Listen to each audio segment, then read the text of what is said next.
देखिए question number क्या 25। 5 वर्ष पूर्व माता की आयु, ठीक, 5 वर्ष पूर्व माता की आयु अपने पुत्र की आयु से 3 गुनी थी।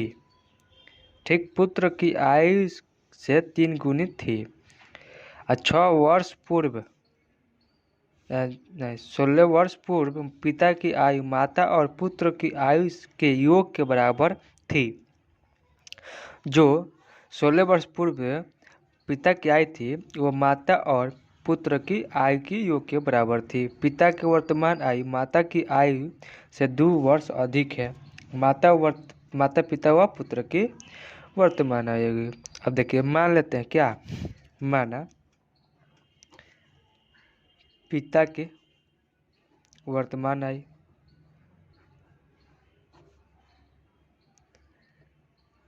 कितना x, माता की वर्तमान आयु क्या y, तो क्या बेटा का पुत्र की वर्तमान आयु क्या z मांग लेते हैं। ठीक, आप देखिए पढ़ते जाते हैं उसके हिसाब से हम समीकरण बनाते जाते हैं। ठीक, आप देखिए पहला देख लेते हैं। 8 वर्ष पूर्व माता की आयु पुत्र की आयु से 3 गुणित थी। ये समीकरण यहाँ। ठीक, अब देखिए 8 वर्ष पूर्व यानी माता की आयु, माता की जो आयु है y, तो y यानी 8, मतलब 8 वर्ष पूर्व, माता की 8 वर्ष पूर्व यानी 8 वर्ष पहले इज इक्वल टू कितना सन यानी z माइनस 8। ये भी तो 8 वर्ष पूर्व जाएगा जब माता 8 वर्ष हो गया इतना। अब क्या 3 गुनी थी, मतलब जो माता की 8 वर्ष पूर्व माता की आयु क्या पिता की 8 वर्ष पूर्व आयु जो थी उसकी 3 गुनी थी यानी इंटू 3। तो यहाँ से क्या y minus 8 is equal to 3 z minus 24 यानी कितना आ जाएगा y माइनस 3z आई इज इक्वल टू कितना -16। समीकरण 1 हो गया। ठीक, समीकरण 1 हो गया, समझ में आया। देखिए 8 वर्ष पूर्व माता की आयु 8 वर्ष पूर्व, ठीक, पिता की बेटा की भी तो 8 वर्ष पूर्व होगी, उसके बाद 3 गुनी थी। ये एक समीकरण हो गया। आप दूसरा का समीकरण देखते हैं।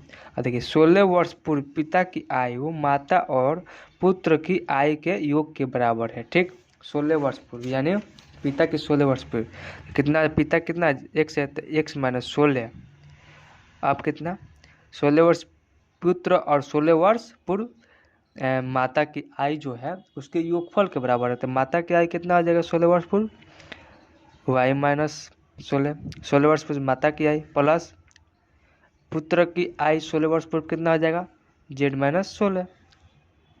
ठीक, इतना हो गया। और देखिए x minus 16 equal to y minus 16 plus z minus 16। तो अब देखिए ये कट जाएगा, तो x ये प्लस है तो इधर आएगा तो माइनस हो जाएगा, तो y minus z equal to कितना आ जाएगा -16। समीकरण 2 ले लेते हैं। ठीक, अब देखते हैं अगला समीकरण, ये इतना हो गया। ठीक, अब पिता की वर्तमान आयु माता की वर्तमान आयु से 2 वर्ष है। तो वर्तमान आयु क्या है पिता की x है और माता की y है। तो क्या बोल रहा है पिता की वर्तमान आयु यानी x इक्वल टू माता की वर्तमान आयु से 2 अधिक है यानी y प्लस 2। क्या हो जाएगा x equal to y plus 2। तब ये हमारे पास समीकरण हो गया। अब इससे हल करना है तो यहाँ से हम x minus y equal to 2 भी हो सकता है। समीकरण 3 ले लेते हैं। ठीक, अब देखिए समीकरण 2 में देख लीजिए x माइनस वाई, तो क्या जो x माइनस वाई का मान है इसमें समीकरण 2 में रख दें तो समीकरण 2 में x माइनस वाई का मान रखने पर, ठीक, मान रखने पर तो क्या हो जाएगा x minus y minus z equal to -16 है। तो x माइनस जेड यहाँ से समीकरण 3 से 2 है तो 2 माइनस जेड इक्वल टू -16। आप देखिए माइनस है तो इधर जाएगा तो प्लस और माइनस है तो इधर आएगा तो प्लस हो जाएगा यानी 2 + 16 इक्वल टू जेड। तो जेड इक्वल टू कितना हो जाएगा 18। ठीक, इतना हो गया। अब देखिए हमें जेड का मान निकल गया। ठीक, जब जेड का मान 28 निकल गया तब किस में रख देते हैं। अब हम किस में रख दें, यहाँ से अगर रखते हैं जेड का मान समीकरण 2 में तो 2 ही आ जाएगा ना, प्लस 2 आ जाएगा। तो कहाँ रखा जाए। अब देखिए समीकरण 1 में क्या जेड है, तो जेड का मान रख देते हैं तो वाई का मान निकल जाएगा। ठीक, समीकरण 1 में जेड का मान रखने पर तो समीकरण 1 क्या है हमारे पास, y minus 3z equal to -16, तो y equal to -3 into 18 equal to -16, तो y माइनस कितना हो जाएगा 54 इजक्वल टू -16, तो माइनस तो इधर प्लस जाएगा तो y इजक्वल टू -16 और प्लस 56, तो कितना हो जाएगा 8। ठीक, और यहाँ पे 3 38, y इजक्वल टू 38। ठीक, हमें जेड का मान निकल गया, वाई का मान निकल गया। तो अब क्या करते हैं, हमें चाहिए एक्स का मान। तो एक्स का मान के लिए हम देखिए यहाँ पे देख लीजिए। ठीक, यहाँ से हम समीकरण 3 ही से देख लीजिए। ठीक, 3 से समीकरण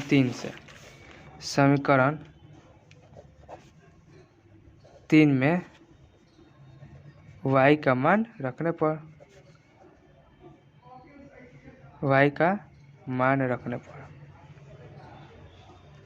कितना है x minus y equal to कितना है 2 है ना। ठीक, x minus y equal to 2 है, तो x इजक्वल टू क्या आ जाएगा 2 प्लस वाई, तो यानी 2 प्लस 38 इजक्वल टू 40, यानी x equal to 40, y equal to 38, z equal to 18। ठीक, ये हमारा आंसर हो जाएगा। ठीक,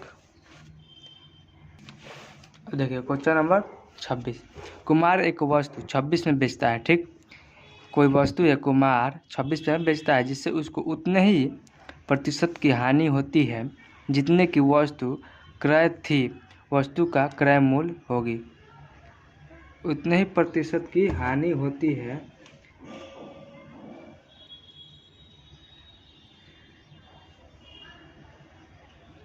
ठीक,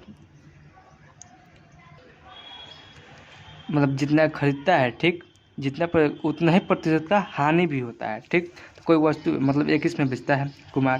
तो अब यहाँ पे देख लेते हैं सॉल्यूशन। ठीक, माना वस्तु का क्रय मूल्य,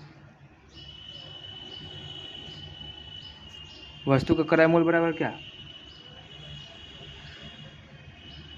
एक से लेते हैं। ठीक, हमें नहीं मालूम है तो हम एक्स ही मानेंगे ना, या एक्स वाई जेड कुछ भी मान सकते हैं।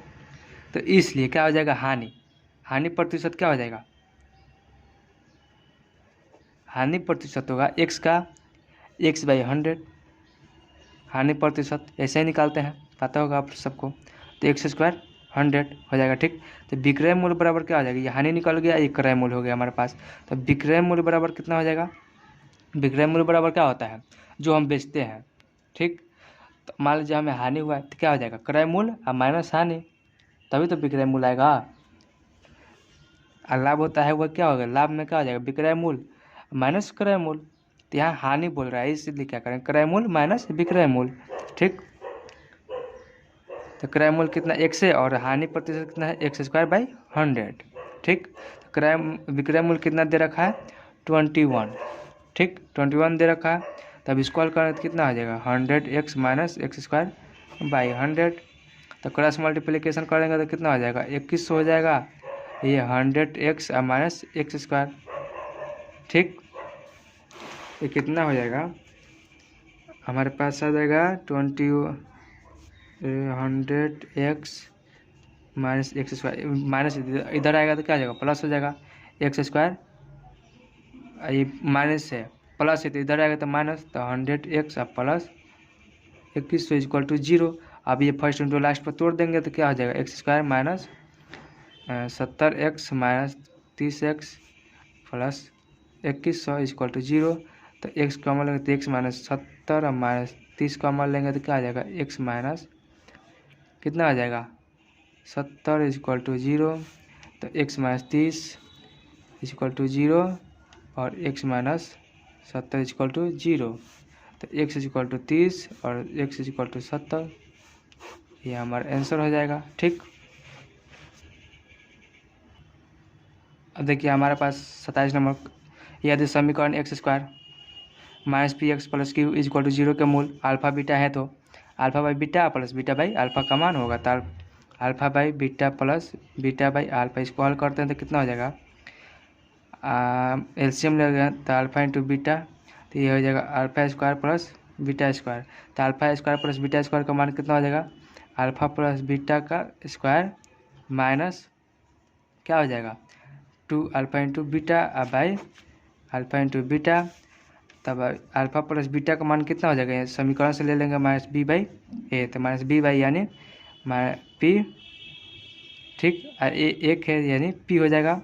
और अल्फा इंटू बीटा क्या हो जाएगा, अल्फा इंटू बीटा बराबर सी बाई ए होता है, तो यानी क्यू बाई ए।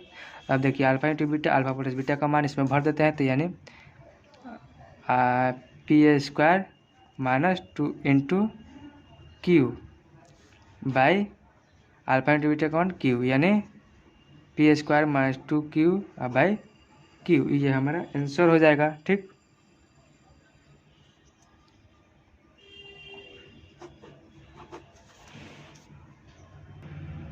अब देखिए क्वेश्चन नंबर 28, की संख्या को उसके वर्ग में से घटाया जाए तो शेष 20 रहता है। यानी कोई संख्या माना संख्या बराबर x, इसलिए संख्या का वर्ग बराबर क्या आ जाएगा एक्स स्क्वायर। अब क्या बोलता है, कितना हो गया कन्फर्म। तो किसी संख्या को उसके वर्ग यानी वर्ग में से घटाने पर, यानी वर्ग में से मानी x square minus x equal to कितना, शेषफल 20 हो जाता है। यानी x square minus x minus ये प्लस है तो इधर आएगा तो माइनस हो जाएगा इक्वल टू 0। तो फर्स्ट इंटू लास्ट पर तोड़ देंगे। ठीक, कितना है x square minus x minus 20 equal to 0, कितना हो जाएगा x square minus 5x plus 4x minus 20 equal to 0। X common लेंगे तो x minus 5 plus 4 into x minus 5 equal to 0, यानी x plus 4 into x minus 5 equal to 0, यानी x plus 4 equal to 0 और x minus 5 equal to 0, यानी x equal to minus 4 और x equal to 5, ये हमारा answer हो जाएगा। ठीक, ये -4। अब देखिए क्वेश्चन नंबर 29, दो क्रमागत सम संख्याओं के वर्गों का योग 244 है, वे संख्या है होगी सॉल्यूशन में। ठीक, माना पहला सम संख्या बराबर x, इसलिए दूसरा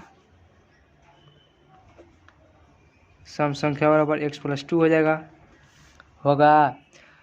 सम संख्या कैसे कहते हैं, 2 से जो विभाजित हो जाए उसे सम संख्या कहते हैं। यानी 2 कितना हो जाएगा, 4 हो जाएगा, 6 हो जाएगा, 8 हो जाएगा, 10 हो जाएगा, 12 हो जाएगा, 14 हो जाएगा, 16। ठीक, इस क्या कहते हैं, सम संख्या कहते हैं। तब देखिए इतना हो गया मालूम हम लोग को, पहला सम संख्या x है, दूसरा x प्लस वाई है, अब भले x प्लस 2 है।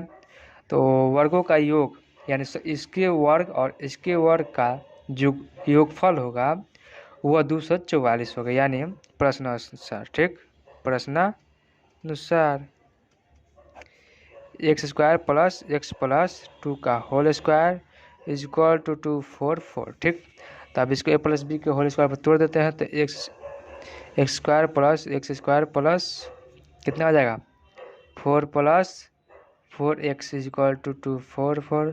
अब भाई 2x स्क्वायर हो जाएगा plus 4x plus 4 is equal to 244। अब 2 कॉमन ले लेंगे तो क्या है, x square plus 2x plus 2 x 2 आ जाएगा कॉमन, तो 244, यानी x square plus 2x plus 2 equal to कितना आ जाएगा 1 2 2। ठीक, 2 से कट जाएगा तो कितना आ जाएगा। और देखिए प्लस है तो इधर आएगा तो माइनस हो जाएगा 2x प्लस 2 आइए माइनस 1 2 0। तो एक्स स्क्वायर प्लस 2x ये देखिए माइनस 122 प्लस 2 तो कौन ज़्यादा है माइनस 222। तो 2 जाएगा तो कितना आ जाएगा माइनस 2 120 हो जाएगा इक्वल टू 0 122 है। ठीक, सॉरी। अब देखिए इसको फर्स्ट इंटू लास्ट पर तोड़ देंगे तो कितना हो जाएगा। तो x square plus 12x minus 10x minus 120 equal to 0। देखिए गुना करेंगे तो इतना आएगा, घटाएंगे तो इतना आएगा। ठीक, देखिए x कॉमन ले लेंगे तो x प्लस 12 हो जाएगा, यहाँ माइनस 10 कॉमन लेंगे तो x प्लस 12 हो जाएगा, क्योंकि फिर गुना करेंगे तो माइनस हो जाएगा, प्लस माइनस माइनस होता है इक्वल टू 0 हो जाएगा। तो x minus 10 equal to x plus 12 equal to 0। तो x माइनस 10 इक्वल टू 0 और x माइनस 12 इक्वल टू 0, इसलिए क्या हो जाएगा। तो x इक्वल टू 10 हो जाएगा और x इक्वल टू माइनस 12 हो जाएगा। तो x इक्वल टू 10 लेंगे, ये जी का पहला सम संख्या, इसलिए दूसरा सम संख्या बराबर क्या हो जाएगा x प्लस 2 यानी 10 प्लस 2 यानी 12। ठीक, ये हो जाएगा हमारा आंसर। ठीक, 10 और 12